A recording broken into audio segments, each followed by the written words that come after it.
할렐루야. 아멘. 예, 주님이 우리와 함께 하시고 주님이 살아계십니다. 아멘. 우리가 하나님이 어떤 분인지를 아는 만큼 주님을 믿게 됩니다. 하나님이 정말 크신 분인 것을 알게 되면 우리 믿음이 더 커져요.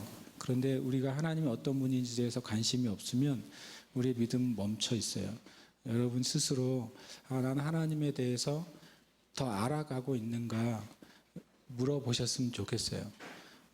우리의 믿음이 언제 자라나냐면 하나님에 대해서 아는 만큼 자라요.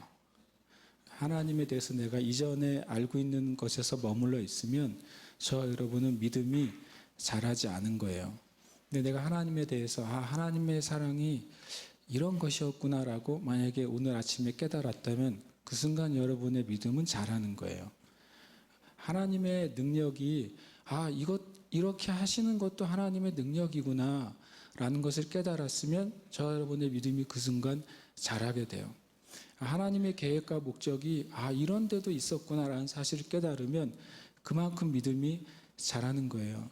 저와 여러분이 주님 앞에 예배 드릴 때마다 하나님을 더 구하시기를 축복합니다. 하나님을 알기를 구해야 돼요. 지식이 아니라 내 마음에서 어떤 단어로는 하나님을 알아요. 우리가 하나님은 사랑이시지 이것을 알아요. 근데 그 하나님의 사랑을 내가 얼마나 이해하고 얼마나 느끼느냐에 따라서 그 사람의 믿음은 차이가 나게 돼 있어요. 하나님은 능력이 있으시지 그것을 다 알아요. 그런데 하나님의 능력이 정말 어떤 것인지를 내 심령에서 그것이 경험이 되고 그것이 내 마음에서 이해가 되고 받아들여지는 순간 우리는 믿음이 자라나게 되는 거예요. 저 여러분이 믿음이 자라나기 위해서 하나님을 더 알게 되시기를 축복합니다. 오늘 새벽에 이제 잠깐 기도하고 말씀을 보는데 주님이 이런 말씀을 하셨어요. 전에도 제가 그 얘기를 했는데 이 우한 폐렴 코비드-19 공식 명칭을 제가 그렇게 부르기로 했어요.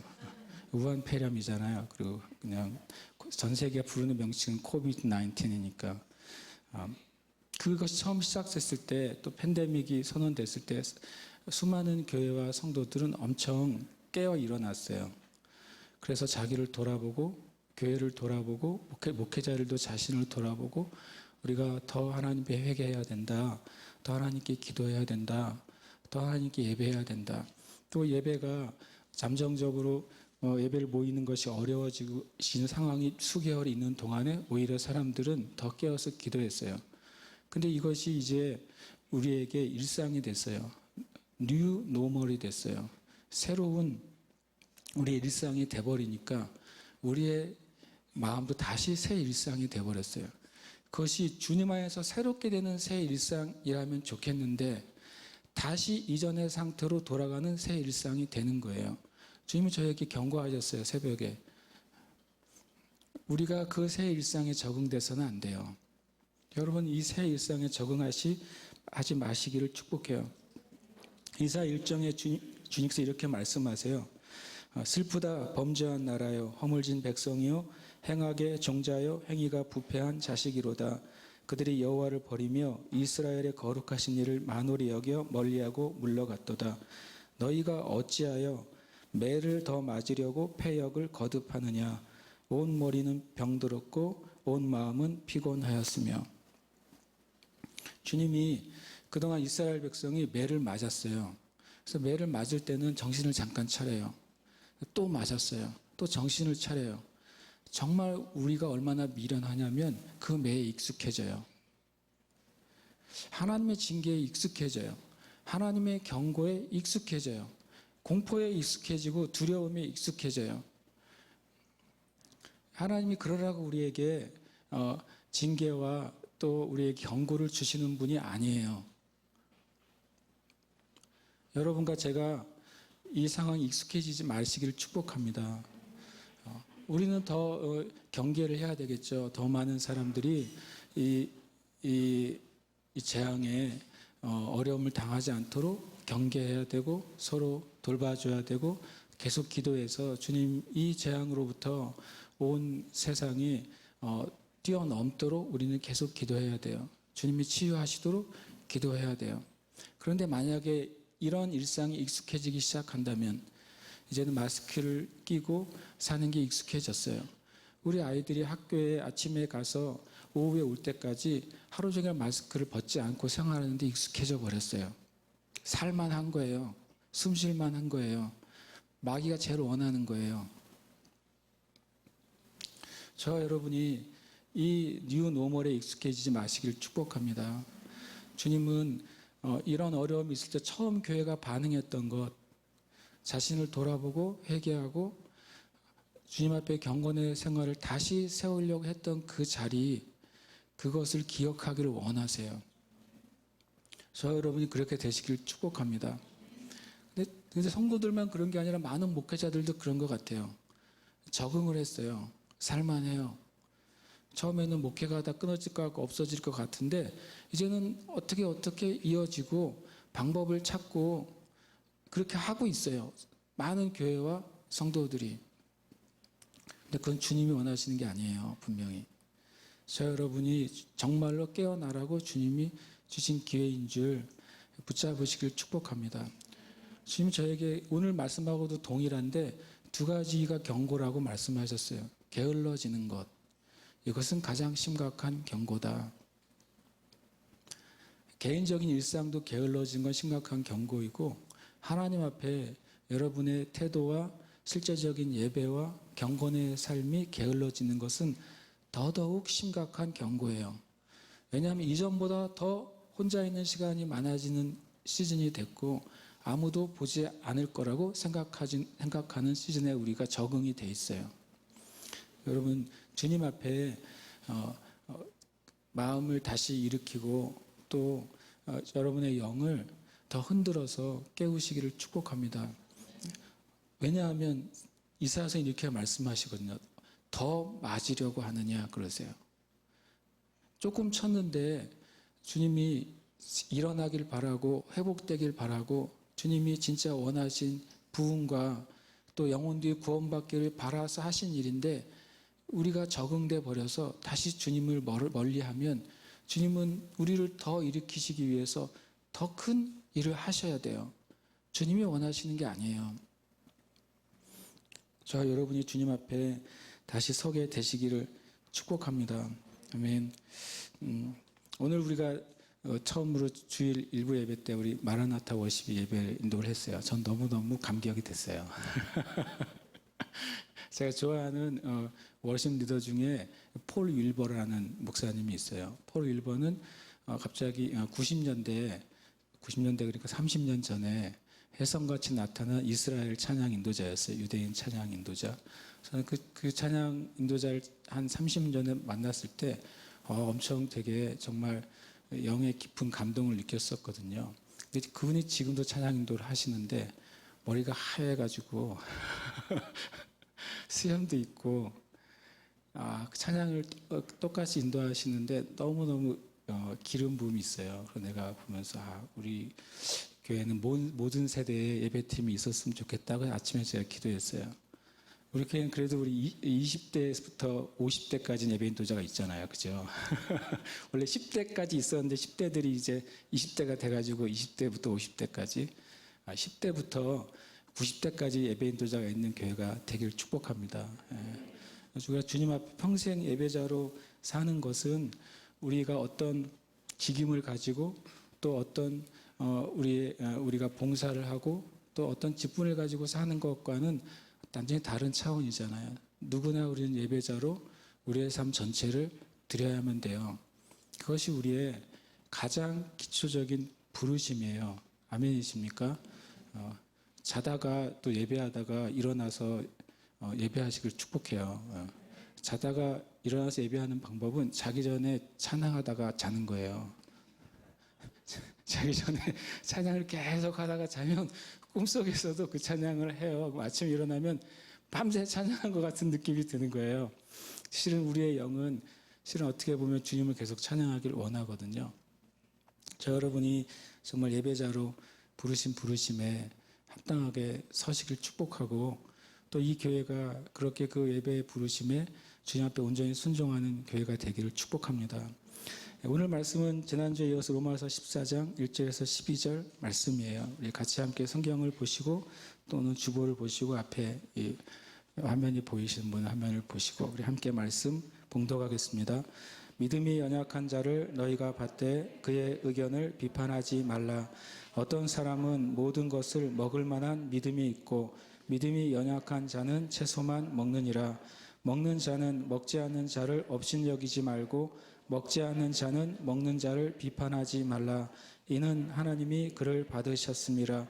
남의 하인을 비판하는 너는 누구냐?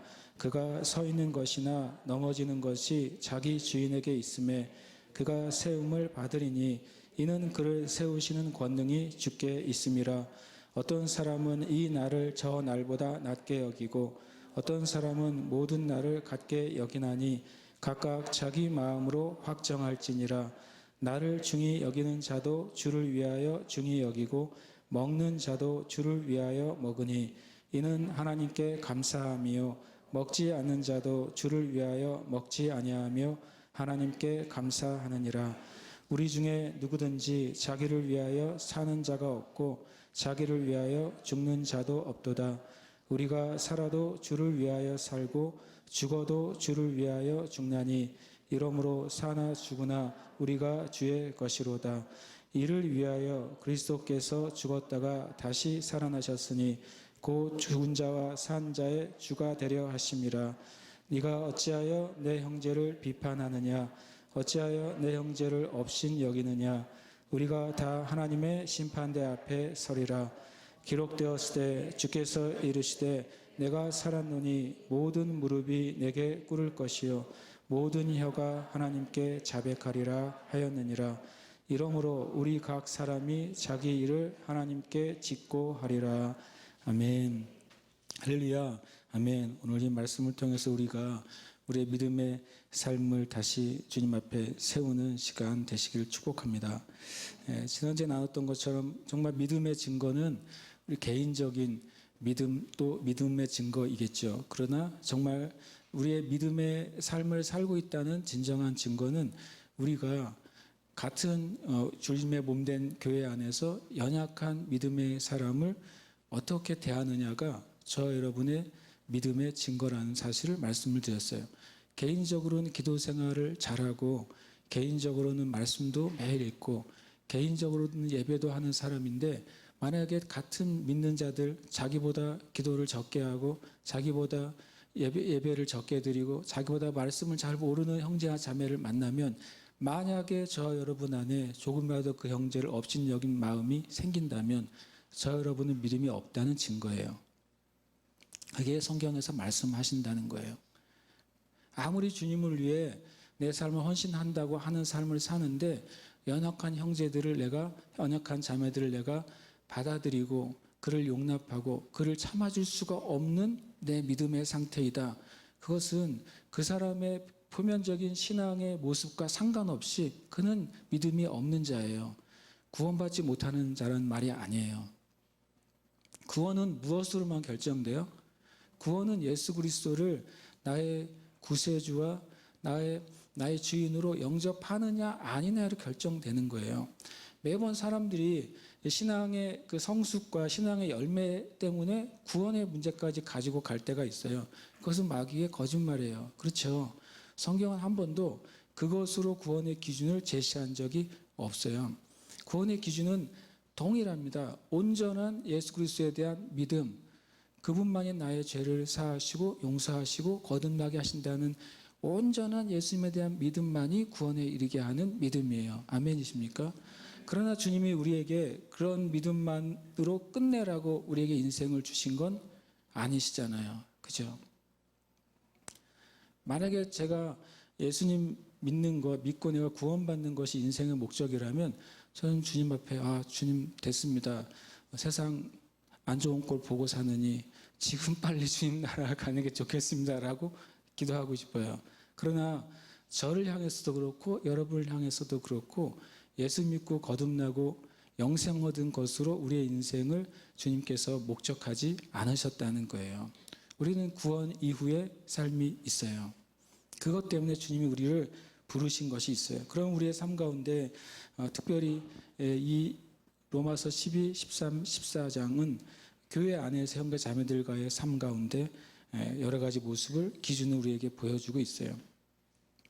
우리의 믿음의 삶은 어디로부터 오는 것이냐면 첫 번째는 먹는 문제예요. 오늘 말씀에 되게 재밌는 말씀을 하고 있죠. 3절에 보면 2절에 보면 모든 사람은 모든 것을 먹을 만한 믿음이 있고 연약한 자는 채소만 먹는다 그랬어요. 또 먹는 자와 먹지 않는 자. 이 먹는 것 먹지 않는 것은 뭘 의미하는 거죠? 이 모세 오경의 기준으로 볼 때 부정한 음식과 부정하지 않은 음식에 대해서 초대교회 안에도 이것에 대한 의견을 가지고 있었다는 거예요. 유대인으로서 살아왔다가 예수님을 영접한 사람들은 유대의 전통, 그러니까 이 모세오경의 전통을 지키기를 원했어요. 모세오경에서 말하는 부정한 음식들은 먹지 않고 정한 음식들은 먹기를 원했어요. 그러나 우리가 이 로마서에 있는 로마의 교회 성도들은 많은 사람들이 이미 로마화된 삶에서 예수님을 만난 것이죠. 로마화된 삶 안에서는 성경에서 부정하다고 하는 음식들이 일반적으로 통용이 되고 있었어요. 거기다 더해서 로마의 많은 잡신들을 섬기고 있었잖아요. 그 신들에게 그 장사를 하는 사람들이, 고기를 파는 사람들이, 식당을 하는 사람들이, 그런 사람들이 자신들의 삶의 축복을 빌기 위해서 그것들을 자기의 신대에 가져다가 제사를 하고 다시 그것을 장사를 하거나 판매를 하는 일들이 일반적이었던 거죠. 그러니까 이 모세 오경에 대한 믿음과 가치를 갖고 있었던 그리스도인들은 당연히 그 음식을 먹는 것이 마음과 양심과 신앙에 굉장히 걸림이 되었던 거예요. 그러나 한편 사도 바울도 실은 완전히 유대인이었음에도 불구하고 예수님 안에서 완전한 율법 안에서 자유를 경험한 사람이에요. 그러니까 사도 바울의 입장에서 볼 때는 그래 안 먹을 수도 있지. 그러나 먹는 것이 문제가 없다는 것을 알고 있었고 거기서 자유케 되었어요. 이 음식에 대해서 보면 되게 재미있는데 처음에 창세기 1장과 2장에서는 하나님이 사람에게는 뭘 식물로 주셨어요? 식물을 주셨어요. 씨 가진 열매 맺는 모든 식물들이 사람의 이제 음식이 될 거라고 말했어요. 요즘 기준으로 한다면은 뭐가 될까요? 이제 채식주의자가 되는 거죠. 창세기 1, 2장의 기준은 채식주의였어요. 그런데 노아 시대가 끝나요. 노아의 심판이 끝난 다음에는 이 노아의 심판으로 말미암아서 하나님이 이 지구를 창조하신 그 자연 법칙이 바뀌어지게 됩니다. 자연 법칙이 바뀌어지고 기후가 바뀌어지게 되면서 이제 인간이 그 전에는 심판 전에는 자연 상태에서 얻을 수 있었던 많은 그 에너지와 몸에 있는 영양분들이 이제는 이전의 식물로만은 부족한 상태가 된 것이죠. 그래서 주님께서 노아 심판 이후에는 사람에게 육식을 허용해 주세요. 그때는 거기서는 말씀 문장대로 한다면 모든 동물이 너희 먹을 것이라 그랬어요. 그래서 노아 시대 이후에 가장 적합한 민족은 중국 같아요. 모든 걸 다 먹으니까 중국 사람들 같아요. 거기에 성경에 오신 모든 동물을 너희를 두려워할 것이고 모든 동물은 너희의 음식이 될 거라고 분명히 말씀하고 있습니다. 그런데 이제 이스라엘 백성이 선민으로 구별되고 제사장 민족으로 구별되기 시작하면서 하나님이 모든 삶에 있어서 거룩함과 구별을 이스라엘 백성에게 요구하셨어요. 그것이 모세오경에서 이제 기준을 제시하십니다. 삶의 기준, 신앙의 기준, 그리고 또 모든 결혼의 기준, 사람과 사람 사이의 기준, 그리고 거기에 음식에 대한 기준도 주님께서 주신 것이죠. 그것은 거룩함과 구별을 위한 기준이 됐어요. 그 기준에 의해서 이제 부정한 음식과 부정하지 않은 정한 음식이 기준이 된 것이죠. 그때부터 이제 유대인들 안에는 또 하나님 백성 안에는 먹으면 안 될 음식들이 존재하게 됐고 예수님께서 말씀을 전하실 때까지만 해도 그것이 동일하게 기준이 적용이 됐어요. 그리고 바울 시대에 이르기까지도 그 기준은 많은 유대인들에게 적용이 됐죠. 그러나 성경은 여러 번 주님께서 이 기준이 자유롭게 됐음을 많이 선포해 주셨어요. 첫 번째로는 유대인의 사도로 불려진 베드로에게 주님이 고넬료 사건을 통해서 내가 모든 동물들을 부정하다고 여기는 동물을 내가 깨끗하게 했다. 그것은 이중적인 의미가 있죠. 그동안 유대인들이 마치 부정한 음식을 보듯이 이방인들을 부정한 존재로 봤어요. 근데 하나님께서 내가 음식도 내가 깨끗하게 했기 때문에 너희들이 먹어도 되는 것처럼 이방인들도 내가 깨끗하게 했기 때문에 구원이 임하고 하나님 백성이 될 수 있다고 이중적으로 말씀을 하신 것이죠. 그리고 사도 바울도 계속해서 고린도서에서 우리가 모든 음식은 하나님께서 주신 것이기 때문에 감사함으로 기도함으로 깨끗하게 된다고 말을 하고 있어요. 그러니까 성경은 실은 이제 어떻게 보면은 이 음식에 대해서 이 정결함과 부정함의 기준을 이미 자유롭게 해 주셨죠. 제가 순대를 먹을 수 있는 이유도 감사하게도 주님이 고넬료에게 환상을 보여주셔서 제가 순대를 먹고 돼지고기를 먹게 된 거예요. 만약에 그걸 안 해주셨으면 제주도는 한국에서 가장 부정한 땅이 돼요. 오겹살의 땅이니까 이거 부정한 땅이에요. 그래서 만약에 그걸 주님이 자유케 해주지 않으셨으면 다 우리 기도해가지고 바다에 빠져야 돼요. 돼지들은 거라사 지역처럼. 근데 주님이 자유케 하셨기 때문에 우리는 자유케 됐어요. 제가 농담 같지만 이게 굉장히 의외로 1세기의 교회는 살고 죽는 문제였고 천국 가냐 지옥 가는 문제로 얘기가 된 거예요. 이 아주 어떻게 보면 우리가 이제 웃음으로 받을 수 있는 이 이슈가 1세기의 초대 교회에는 교회가 분열되기까지 할 수 있는 이슈가 된 거예요. 참 그렇게 보면은 참 크고 작은 것의 문제가 아니라 우리가 무엇을 중요하게 여기느냐에 따라서 우리의 삶이 완전히 달라지는 것 같아요. 그래서 보면은 이 먹는 문제가 놀랍게도 이 믿음의 삶을 좌지우지하는 문제로 대두가 됩니다. 두 번째는 날의 문제가 또 믿는 자들의 삶을 분열시키거나 서로를 판단하는 하는 문제가 되고 이슈가 돼요. 그리고 5절에 보면 이렇게 말씀하고 있습니다. 어떤 사람은 이 날을 저 날보다 낮게 여기고, 이것은 무엇을 의미할까요? 같은 예수님을 믿는 사람들 안에서, 그리스도인 안에서 어떤 사람은 이 날, 안식일을 말하는 것이죠. 이 안식일, 샤밧, 금요일 저녁 6시부터 토요일 저녁 6시까지의 이 샤밧 제7째 날 안식일을 다른 모든 날보다 중요하게 여기는 그리스도인들이 있었고, 여전히 그들도 주님을 믿고 있었지만 샤밧을 지켜야 된다. 안식일은 영원한 날이고 거룩한 날이기 때문에 이 안식일을 지키지 않으면 구원받지 못한다. 이게 엄청난 미혹인 거 아시죠? 다시 말씀드려요. 우리가 구원받고 지옥 가는 거는 뭐라고요? 예수님의 보혈의 은혜를 믿느냐 안 믿느냐예요. 안식일을 지키느냐 아니냐도 아니에요. 궁극적으로는요. 여호와의 증인, 그 다음에 또 걔네들 또 누구 있어요? 하나님의 교회. 그런 애들이 처음 만나면 뭘 물어봐요? 안식일을 아세요? 이렇게 물어봐요. 혹시 지나가다가 6월절을 아세요? 그럼 무조건 거의 100% 하나님의 교회예요. 그러다가 모른다 그러면 그 사람은 교회 다니지 않는 사람이고, 알지요? 그럼 일단 교회 다니는 사람이에요. 그럼 일단 이때 낚싯밥을 물은 거죠. 근데 안식일을 지키세요라고 두 번째로 묻습니다.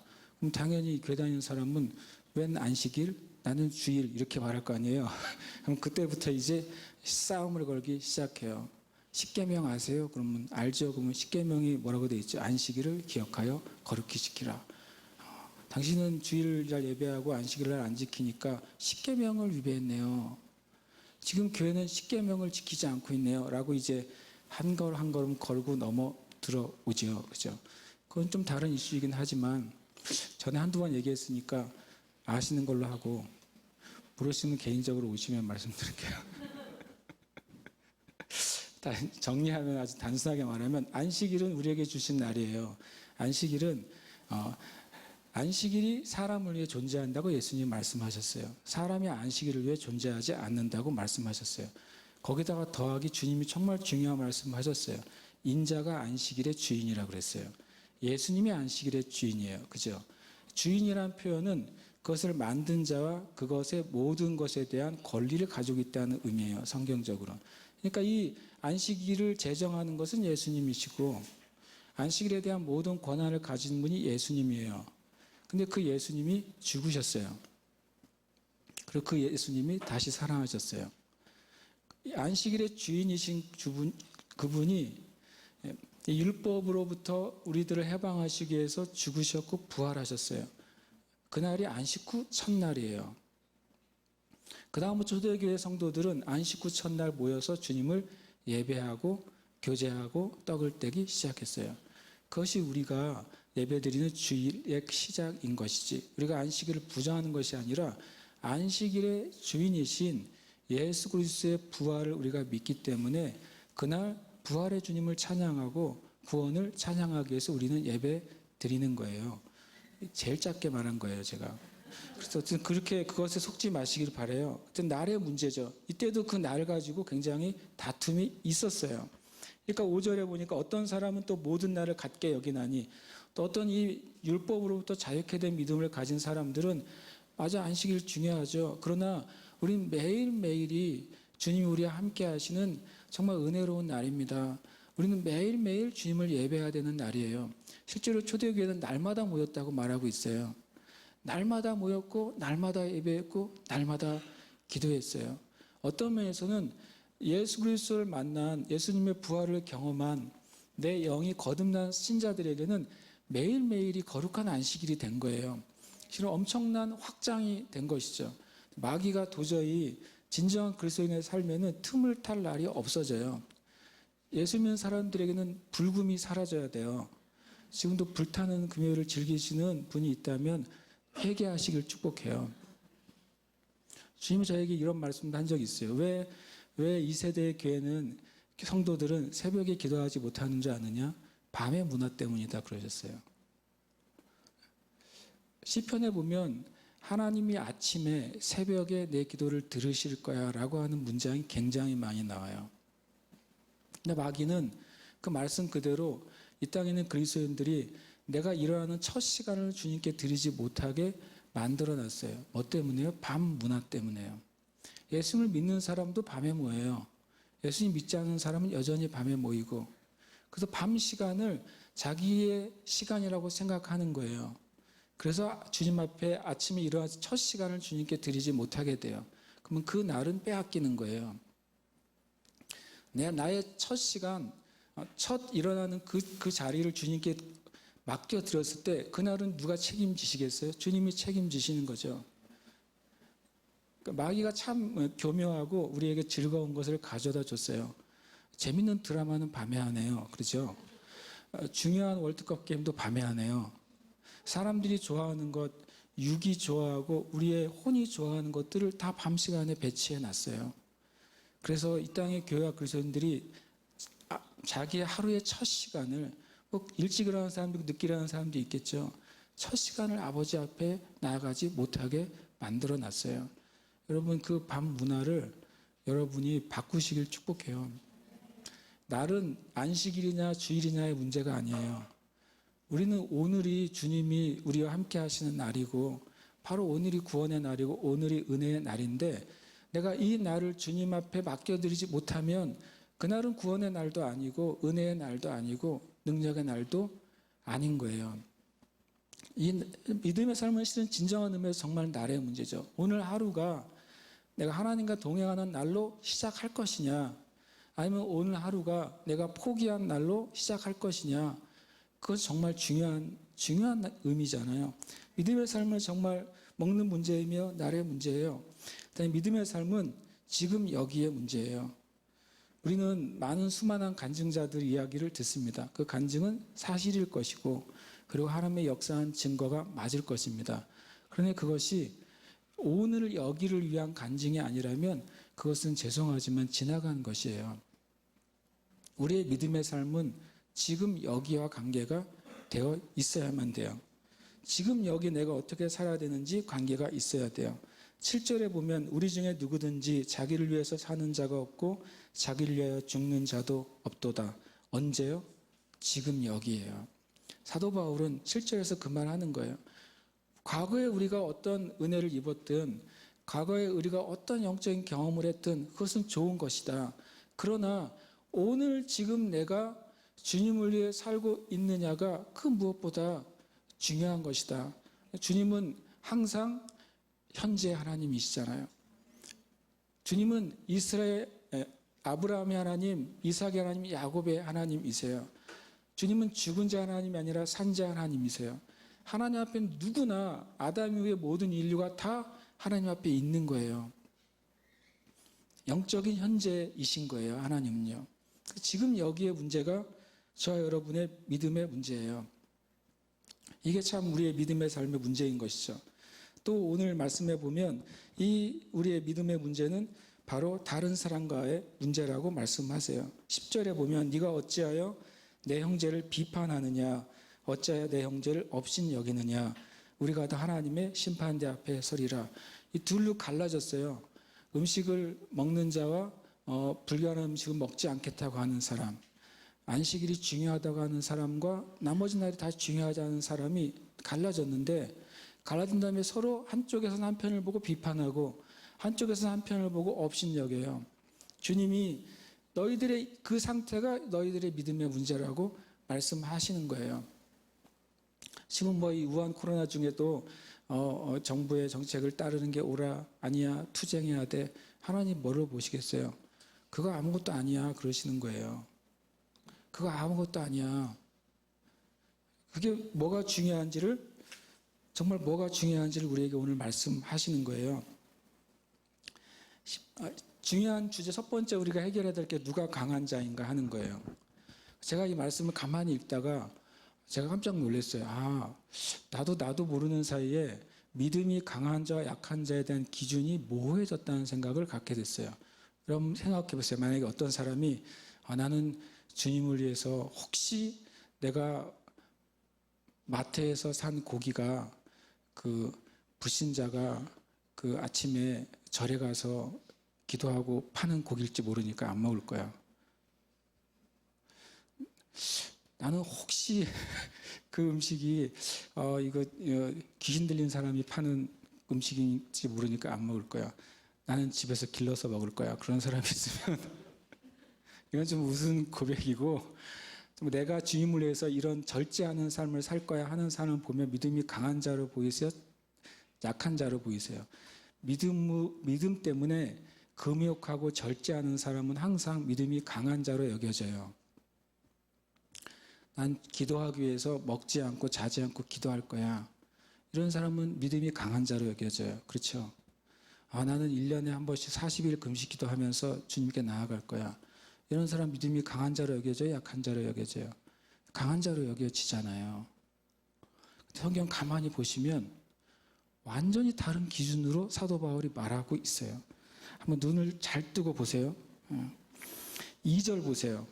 어떤 사람은, 이 사람이 믿음이 강한 자예요. 모든 것을 뭐라고요? 먹을 만한 믿음이 있고.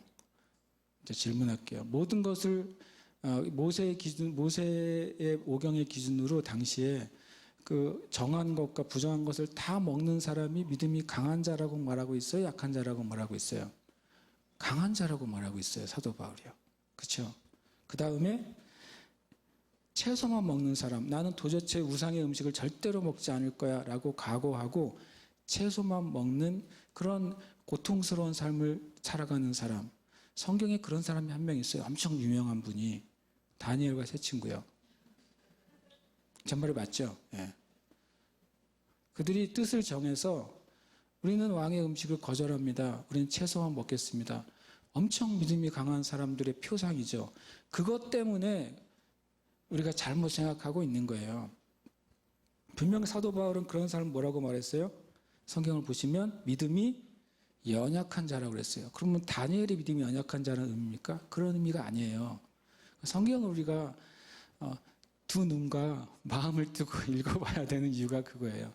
다니엘의 시즌에는 실제적으로 모든 음식이 제사 드려지는 음식이었고, 그리고 거기에서 내 믿음이 거룩함을 지켜야 되는 상황이었기 때문에 그것은 믿음이 강한 자만 결정할 수 있는 거였어요. 왜냐하면 그렇게 결정했을 때 뭐를 감수해야 되니까요. 죽음까지도 감수해야 됐기 때문에 그랬어요. 그러나 이 상황은 그것이 아니에요. 반대예요. 사도 바울은 놀랍게도 누가 강한 자인가라고 말하고 있어요. 첫 번째, 다 견디는 자냐 그거예요. 나는 주님을 위해서 이것도 안 먹고요. 저것도 안 먹어요. 주님을 위해서 이런 활동도 안 하고요. 저런 활동도 안 해요. 난 주님을 위해서 다 포기하고 살 거예요.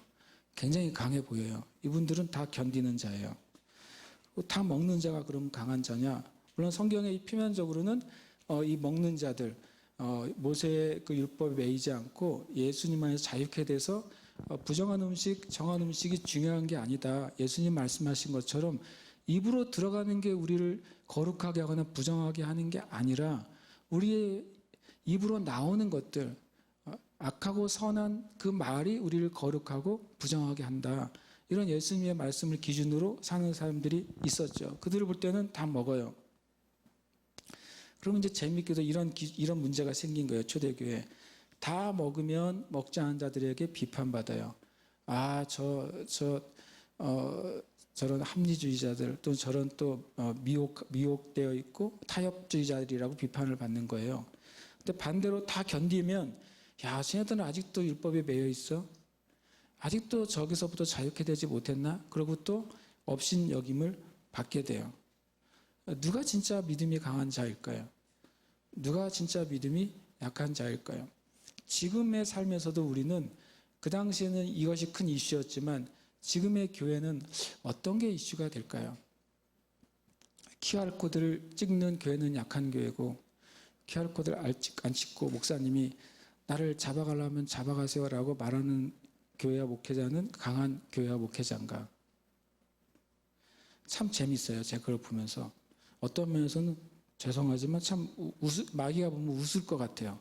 그것 가지고 믿음이 강하냐 약하냐 옳으냐 그르냐를 얘기하는 것을 보고 그 이슈가 사람들에게 회자될 때마다 마귀가 엄청 기뻐할 것 같아요. 마지막 때의 미혹은 뭐냐면요. 하나님이 말씀하신 중심을 벗어나는 게 미혹이에요. 제가 이제 기독교 관계된 기사와 글들을 보면서 요즘 그 미혹이 퍼지고 있다는 것을 보게 돼요. 이 우한 코로나 시즌에 사람들이 교회의 사명 또 교회가 해야 될 바들에 대한 많은 해법들을 내놓고 있는데 그것을 읽다가 굉장히 제가 기도를 하게 됐어요. 이런 내용들이 주류를 이루고 있어요. 포스트 코로나 이후에 교회는 무엇을 해야 될 것인가? 사람들이 공포에서 있던 사람들을 위로해야 된다. 그들을 상담해주고 그들이 자기 자리를 찾도록 도와줘야 된다. 그리고 또 교회가 세상보다 훨씬 더 방역의 수준을 높여가지고 세상 사람들에게 교회는 더 방역을 잘하고 더 사회에 더 필요하고 가치가 있는 존재라는 것을 인식시켜줘야 된다. 그리고 또 이런 우한 코로나 가운데 사각지대에 있는 사람들을 교회가 찾아가서 필요한 것들을 제공해주고 또 위로해줘야 된다. 굉장히 좋은 많은 해법들이 있었어요. 근데 정말 놀랍게도요. 포스트 코로나 이후에 우리는 더 복음을 전도해야 됩니다. 라는 해법이 없어요.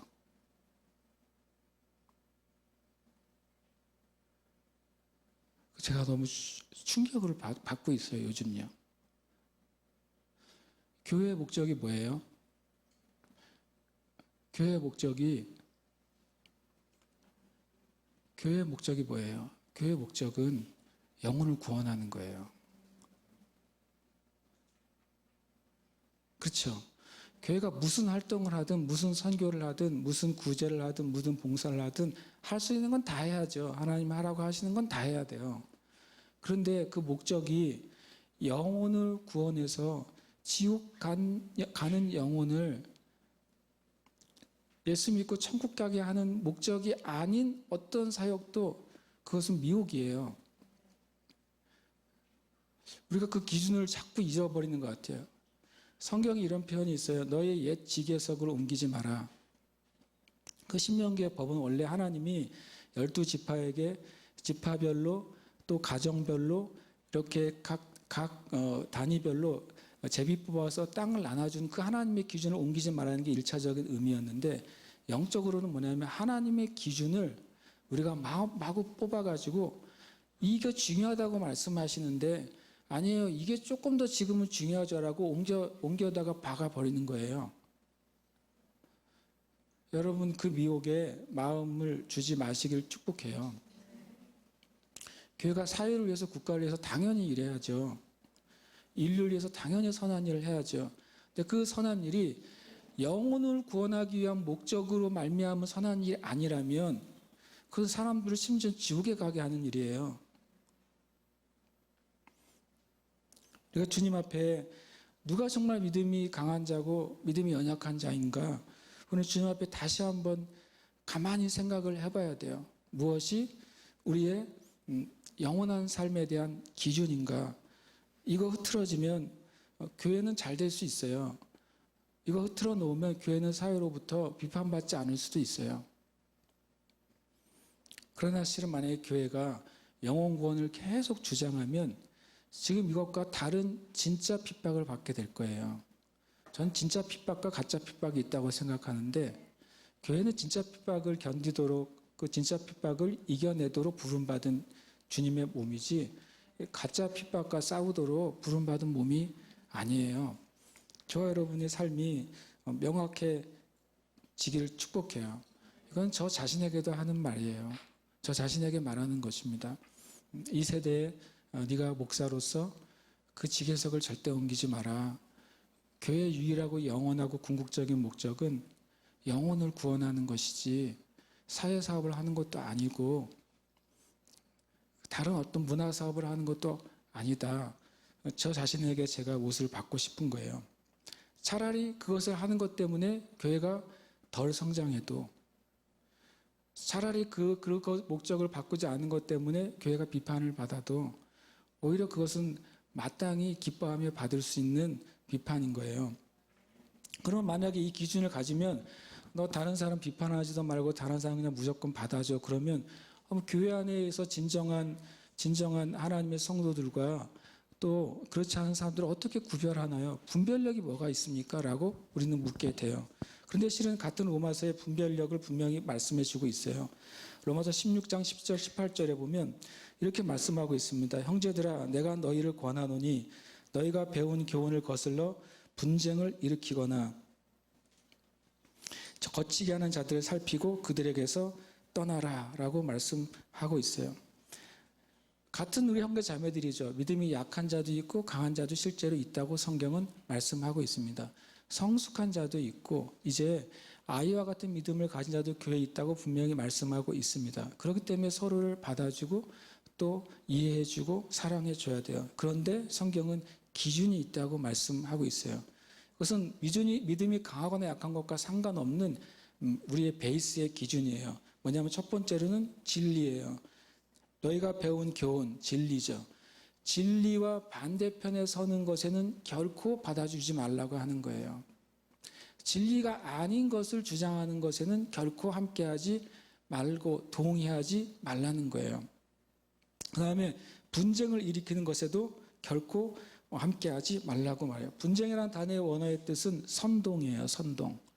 요즘은 우리가 하는 단어가 있죠. 프로파간다. 이것이 선동이죠. 진짜 같은 거짓말을 통해서 사람들의 생각을 바꾸는 게 선동이에요. 진짜 같은 거짓말이에요. 그래서 마귀는 그걸 제일 잘 사용해요. 진짜 같은 거짓말을 사용하거나 진실이 조금 포함되어 있는 거짓말을 사용해요. 그것을 통해 우리가 하나님의 진리를 벗어나게 만드는 거예요. 그런 선동은 절대로 함께하지 마라.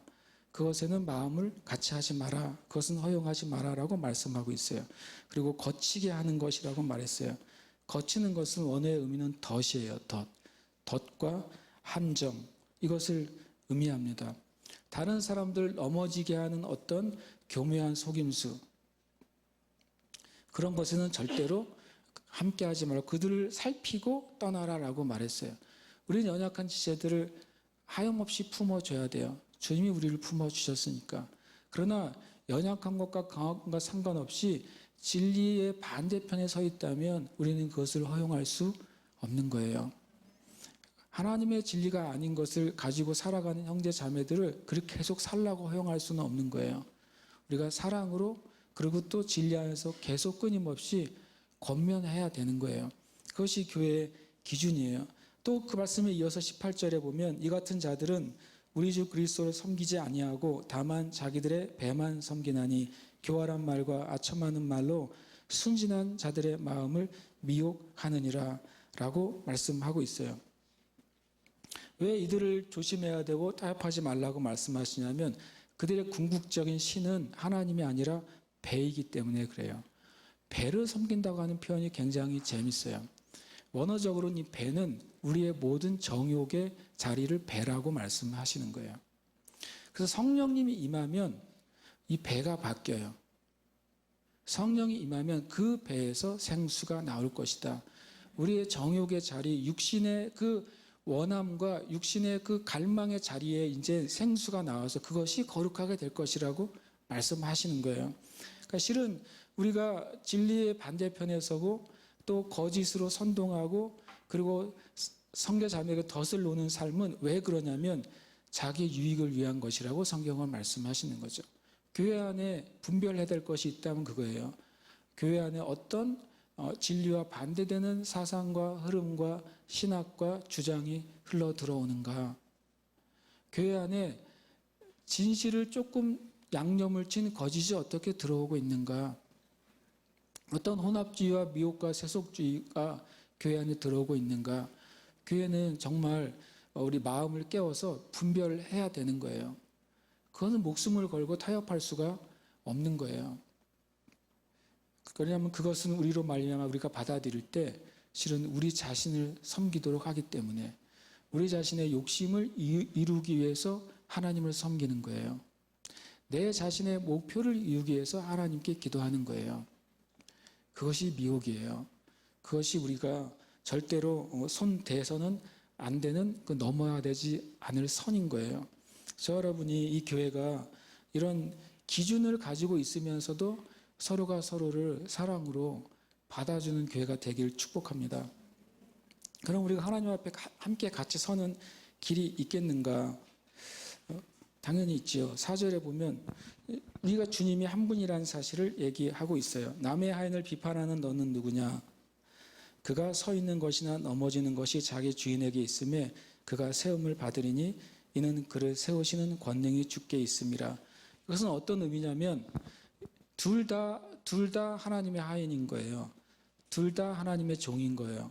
먹는 자나 먹지 않는 자나 안식일을 중요하게 여기는 자나 모든 날을 중요하게 여기는 자나 다 하나님 한 분만이 주인이시라는 거예요. 거기서부터 시작해야 문제가 해결될 거라는 거예요. 그런데 이 4절에 보면 왜 그 남의 하인을 비판하지 마라. 왜냐하면 그가 주님을 정말 믿는 자라면 전제는 믿는 자예요.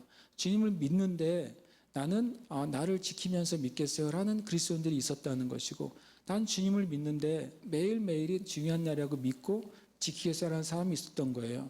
아니면 예수님을 믿는데 나는 돼지고기나 주님이 성경에서 부정하다고 말한 것들을 먹지 않겠어요라고 하는 사람이 있고 난 예수님을 믿는데 예수님이 나를 자유케 하셨기 때문에 그것 때문에 내가 그렇게 어려워하지 않겠어요라고 믿는 사람이 있는 거예요. 둘 다 주인이 누구라고요? 예수님이시고 하나님이시라는 거예요. 그럼 우리가 어떤 태도를 가져야 되냐면 그를 세우시는 권능이 누구에게 있다고요? 주인이신 하나님께 있다. 만약에 그 사람이 잘못된 생각과 동기로 안식일만을 고집한다면 그를 바로 세우시는 건 누가 하실 거라는 거예요? 하나님이 하실 것이다. 그가 만약에 잘못된 동기와 목적으로 모든 음식을 다 먹고 있다면 하나님이 그에 대해서 경고하시고 그의 삶을 정결하게 하시는 건 누가 세우시는 것이다? 하나님이 세우시는 것이다. 만약에 형제가 네가 보기에 저 형제가 자기는 자유롭다고 하지만 내가 보기에는 자유가 아니라 방종이네 라고 보일 수 있어요. 만일 어떤 형제가 저 형제는 굉장히 주님 앞에서 경건하다고 하지만 저것은 하나님이 기뻐하지 않는 금욕주의네 라고 하는 걸 우리가 알았다고 생각해 보세요. 우리가 어떻게 하면 될까요? 주님 앞에 맡겨야 돼요. 주님, 저 형제가 금욕이 아니라 진정한 경건으로 들어가게 해주시고 저 형제가 방종이 아니라 진정한 예수 안에서의 자유함만으로 들어가게 해주세요. 왜냐하면 주님이 주인이시니까 주님에게 그 권능이 있으니까 그를 세우거나 넘어뜨리는 것이 주님께 달려있으니까 나는 주님께 저 형제를 맡겨드립니다. 이렇게 되면 주님이 하시는 거예요. 내가 붙잡고 있으면 너 손 놓을 때까지 내가 손을 못 대 그러시는 거죠. 주님이 우리를 얼마나 놀랍게 여기시냐면 심지어는 악한 자를 멸망시키는데도 주님이 그런 놀라운 기준을 가지고 계세요. 소돔과 고모라를 멸망시키라고 두 천사를 파송하셨어요. 그런데 그 안에 미적미적대는 한 사람이 있어요. 누가 아시죠? 그분이 도망을 못 가요. 두려워서. 근데 천사가 이런 말을 해요. 네가 피하기 전까지는 우리는 이 소돔과 고모라를 멸망시킬 수가 없어. 그렇게 말을 하죠. 굉장히 놀라운 말이에요. 소돔과 고모라는 마땅히 멸망당해야 될 성임에도 불구하고 하나님이 아브라함으로 말미암아 긍휼히 여기시는 롯의 가족을 피난시키기 전에는 심판을 지체하시는 거예요. 여러분, 우리가 어떤 형제나 자매든 우리가 어떤 대상이든 주님한테 완전히 맡기고 놀 때 주님이 손을 대세요. 손댄다고 하는 건 부정적인 의미만 아니에요. 주님이 세우시고 바꾸시고 고치신다고요. 내가 계속 붙잡고 있으면 주님이 손대시지 않으십니다. 왜냐하면 우리의 자유로운 의지를 주님이 정말 놀랍도록 존중하세요. 주님께 맡겨 드리시기를 축복합니다. 그 다음에 이제 하나님 앞에 서는 길은 마음으로 정하고 감사하는 거예요. 9절에 보면 이렇게 5절에 보면 말씀하고 있어요. 어떤 사람은 모든 날을 같게 여기나니 각각 자기 마음으로 확정할지니라 라고 말씀하고 있어요. 자기 마음에 확정을 하는 거예요. 여러분이 주님 앞에 만약에 제가 여러분 하루에 1시간씩은 우리가 마지막 때에 기도해야 됩니다라고 이제 기준을 제시했다고 해보세요. 그건 제가 제시한 기준이 아니라 예수님이 제시하셨죠. 시험에 들지 않으려면 미니멈 1시간이에요. 아멘이십니까? 네. 그거 못했어요, 제자들이. 그래서 시험에 들었어요. 1시간은 기도하시길 축복합니다. 네.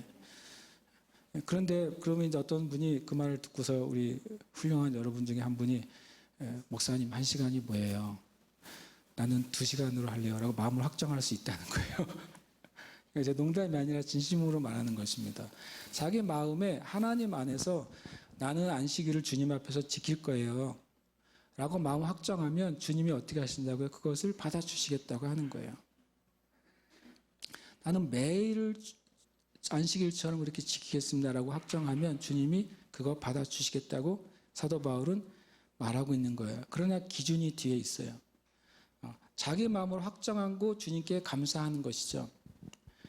아무리 맛있는 음식이 있지만 내가 먹지 않기로 결정한 거면 주님께 감사함으로 먹지 말라는 거예요. 그런데 뒤에 이제 기준이 나오게 돼요. 그리고 두 번째로는 서로 받으라는 거죠. 그 사람이 주님 안에서 바른 동기를 가지고 결정한 것을 우리는 비판하지 말라는 거예요. 그거를 받아주고 주님이 당신의 그 결정에 함께 하시기를 나는 축복합니다. 당신의 결정 가운데 하나님이 아름다운 열매를 맺게 되기를 축복합니다. 당신의 결정을 통해 하나님이 영광 받으시기를 정말 축복합니다. 우리는 그렇게 말해줘야 돼요. 제가 한 목사님이 갑자기 와서 이런 얘기를 하더라고요. 요즘 갑자기 코로나 시즌인데 한 장신 교회에 부부가 와서 주님이 미국을 가라고 말씀하셨어요. 라고 말하고 미국 갈 준비를 하고 있대요. 그래서 제가 축복해 주세요. 그랬어요. 가게 되면 가시겠죠. 그러니까 이 목사님은 이 코로나 가운데 어떻게 가려고 하시나. 그래서 제 생각에는 1월부터 6월까지 비자갈비 밀려있는 분들 처리하려면 좀 어려울걸요. 내가 그랬는데. 그러나 축복하라고 그랬어요. 그분들이 주님께 받은 마음이 또 순수하고 바른 동기라면 주님이 그것을 통해 무엇인가 말씀하시고 가르치시고 배우게 하실 게 있는 것이죠. 가게 하시든 아니면 그것이 어떤 기간 멈춰지든. 우리는 믿음 안에서 서로 결정한 것을 받고 비판하지 않아야 돼요. 그리고 또 하나는 중요한 것은 우리 모두가 다 하나님 앞에서 설 것이라는 것을 기억해야 돼요. 그러면 우리가 다른 사람을 판단하기보다 내 자신을 돌아보는 게 더 많게 될 거예요. 내가 한 말, 내가 한 행동을 돌아보는 일이 더 많게 될 거예요. 아까도 그 얘기했지만 이 세대가 밤에 자신을 돌아보는 시간을 갖지 못하게 만드는 것 같아요. 이 세대가 우리는 자기 전까지도 스마트폰을 못 놓는 세대가 됐잖아요. 자기 자신을 돌아볼 수가 없어요. 내가 오늘 하루의 삶 가운데 주님 앞에 믿음의 삶, 경건한 삶을 잘 살았는지 돌아볼 수 있는 여유가 없어요. 심지어는 내가 주님 앞에 회개해야 될 것이 있는지 없는지 돌아볼 수 있는 기회를 못 가져요. 감리교를 시작한 웨슬리 목사님은 아예 자기 표를 정해놨어요. 월, 화, 수, 목, 금, 토 주일마다 체크한 체크리스트를 만들어 놨어요. 제가 수년 전에 한번 프린트해 드렸죠.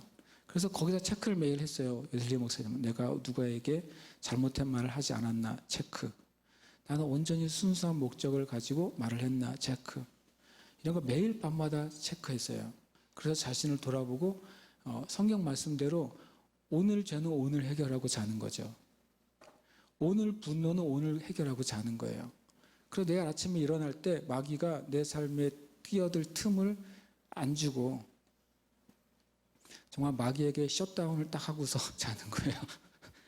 너는 내 삶에 더 이상 들어오지 마. 그러고 자는 거죠.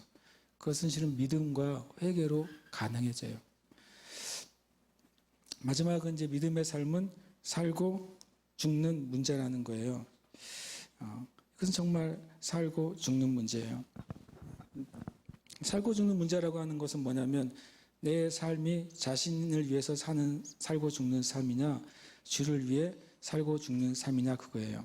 위한다는 표현이 제가 보는 성경에는 아노라고 돼 있어요. 그러니까 내 자신의 영광을 위해 사느냐 하나님의 영광을 위해 사느냐 하는 거예요. 근데 내 자신을 위해 산다고 하는 문제 안에 네 가지의 질문을 우리가 답해야 돼요. 뭐냐면 내 자신을 위한다고 하는 것은 나의 목적이냐 하나님의 목적이냐 이것이 내 자신을 위한 내 산다는 것에 또 하나님을 위해 산다는 것의 첫 번째 질문이에요. 우리가 이 일을 하고 이 일을 계획하는 것이 내 자신을 위한 목적이냐 하나님이 나에게 주신 목적이냐 하는 거예요.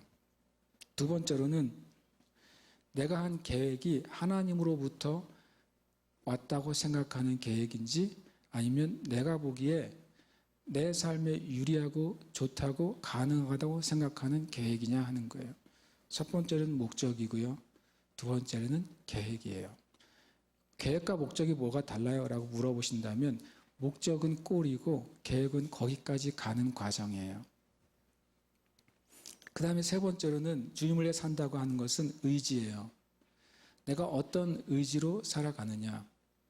믿음이 아주 강한 사람하고 의지가 아주 강한 사람은 표면적으로 비슷해 보여요. 자기가 하려고 하는 목적을 위해서 엄청나게 의지를 가지는 수많은 사람들을 우리는 만나볼 수 있어요. 어디서 만날 수 있을까요? 테드 같은 데 보면 만날 수 있고 세바시 이런 데 보면 만나볼 수 있어요. 세바시 세상을 바꾸는 시간 있잖아요. 테드도 그렇잖아요. 그래서 성공한 사람들 각 분야에서 엄청난 의지와 노력을 통해 성공한 사람들의 이야기를 들으면 물론 그중에 크리스찬도 있어요. 표면적으로는 똑같아요.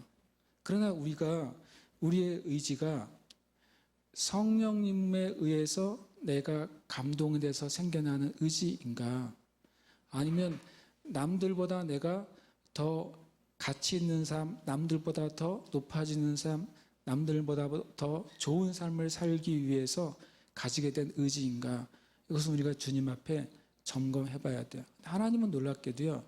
우리의 개인적인 아주 지극히 개인적인 의지를 바꾸셔서 하나님의 의지로 바꾸실 때가 있어요. 사도 바울 같은 경우에는 그렇습니다. 엄청난 의지의 사람이에요. 하나님이 그 사도 바울의 의지를 바꾸셨을 때 오직 하나님 나라에 위해서 그 강력한 의지가 고스란히 주님을 위해 살게 만들어요.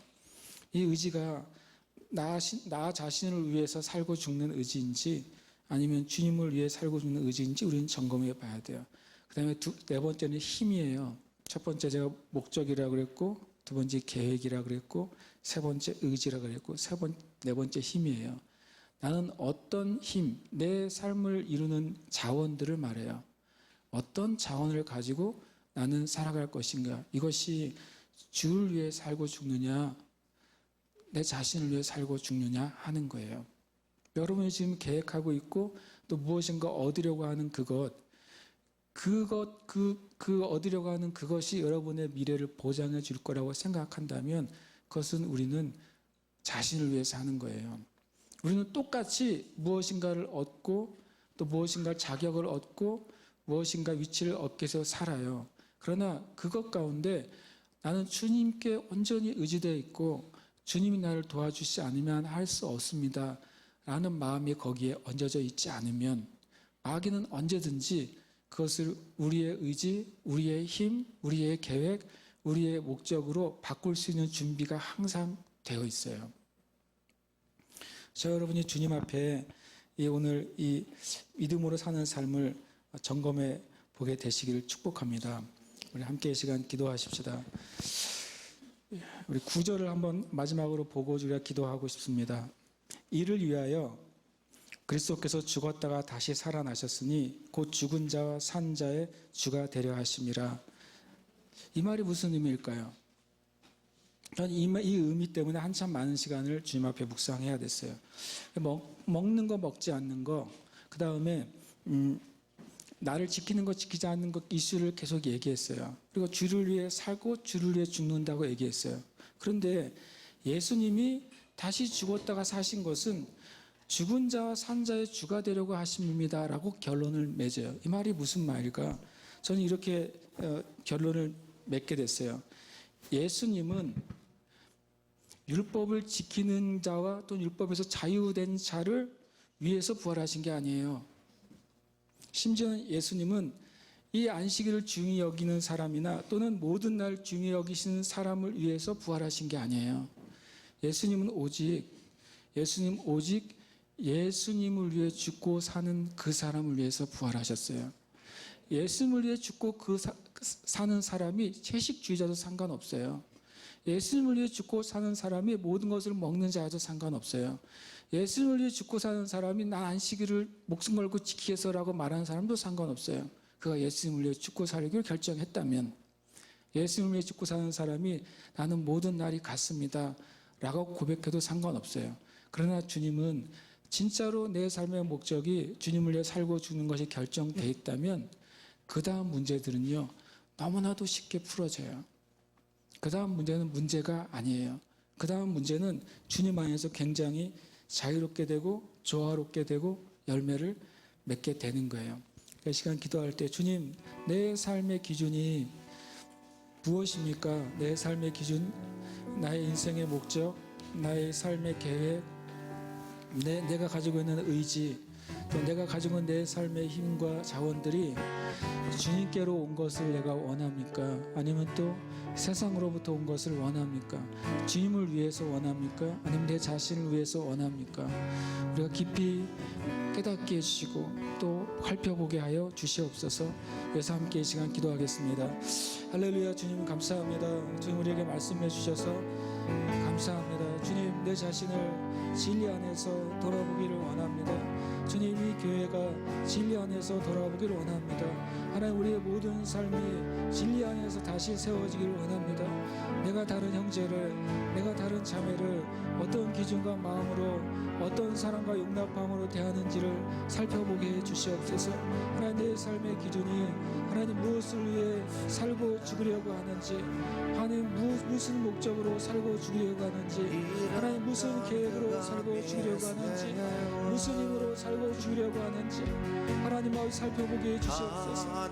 다시 한번 저 바로 설 수 있도록 주의 은혜를 부어주시고 우리의 마음에 다시 한번 주님을 향하여서 열린 마음이 되고 열린 생각이 되고 열린 고백이 될 수 있도록 주의 은혜를 더해 주시옵소서. 성령의 시간을 감사하게 기도하오니 하나님 우리의 마음의 생각과 동기를 오늘 시간 다시 주님 보게 해 주시옵소서. 내 마음의 생각과 동기를 다시 보게 해 주시옵소서. 내 마음에 가장 깊은 것인 생각과 동기가 무엇인지 정말 내 삶 가운데 하나님이 내 삶의 최우선순위이며 그분의 진리가 내 행동의 기준인지, 주의 말씀에 내가 선택하는 첫 번째 하고자 하는 고려사항인지, 내 삶이 주님의 생각과 주님의 말씀과 주님의 뜻과 합해지고 있는지, 아니면 내 삶과 나의 생각과 나의 말이 주님의 생각과 평행선을 그으며 도저히 앞에질 수 없는 삶 가운데 있는지 하나님 아버지 우리로 말미암아 보게 해 주시옵소서. 내 삶의 실제, 내 영혼의 실제, 내 믿음의 실제, 내 말의 실제, 내 마음의 실제, 내 동기의 실제를 보게 해 주시옵소서. 우리로 말마다 쓰는 주님의 다시는 살피고 다시 일어나는 은혜가 있도록 주여 우리를 일으켜 주시옵소서. 하나님 아버지 흔들리고 변화하고 하나님 아버지 하나님 정함이 없는 세대 가운데 영원하며 온전한 진리이며 변시하신 하나님 아버지 주의 말씀을 어떻게 우리가 붙잡을 수 있는지, 어떻게 우리가 이 말씀 안에서 벗어나지 않을 수 있는지, 어떻게 하면 이 기준으로 진리로 승리할 수 있는지 하나님 우리로 깨닫게 하시고 그 깨달은 길로 달려갈 수 있도록 주여 은혜 내려 주시옵소서.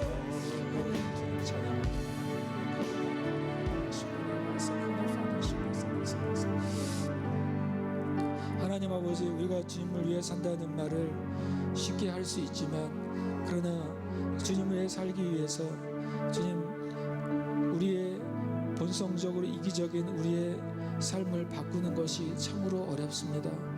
주님 내 안에 있는 그 이기심을 주님의 사랑으로 덮는 것이 너무나도 힘듭니다. 주님의 은혜가 필요합니다. 무제한적인 주님의 그 사랑의 은혜, 그 사랑의 은혜에 우리가 사로잡히게 하시고 그 사랑을 따라 말하고 행할 수 있는 은혜를 우리에게 더해 주시옵소서. 다른 사람, 타인이 나에게 행하는 그것이 아니라 내가 주님 앞에서 나 형제 자매들에게 어떻게 행하는지를 먼저 우선적으로 온전히 볼 수 있도록 주여 우리의 눈이 우리의 심령을 향하게 해주시고 주님의 말씀을 향할 수 있도록 주여 은혜와 자비를 허락하여 주시옵소서. 우리로 주님 이 세대 가운데 깨어있는 자로 서기를 원하십니다. 밤의 주의 전에서 찬양하는 자들, 어두운 시대 가운데 주님을 찬양하며 진리의 빛을 드러내는 자들, 그런 자들로 지금 서기를 원하십니다. 주님 우리 안에 갈망을 주시고 또 결심을 주시고 깨닫는 마음을 주시고 영적 의지, 심령의 의지를 허락하여 주시옵소서. 또 이 시간 감사함으로 드리는 예물 위에 복되게 하시고 모든 형제자매들의 삶 가운데 하나님이 주시는 거룩한 부, 하늘에 속한 부, 마귀가 빼앗아간 것들이 다시 회복되고 하나님 나라가 각 가정 가운데 각 형제자매가 주신 그 영역 가운데 교회 가운데 세워지는 은혜를 허락해 주옵소서. 감사드리며 살아계신 예수님 이름으로 기도합니다.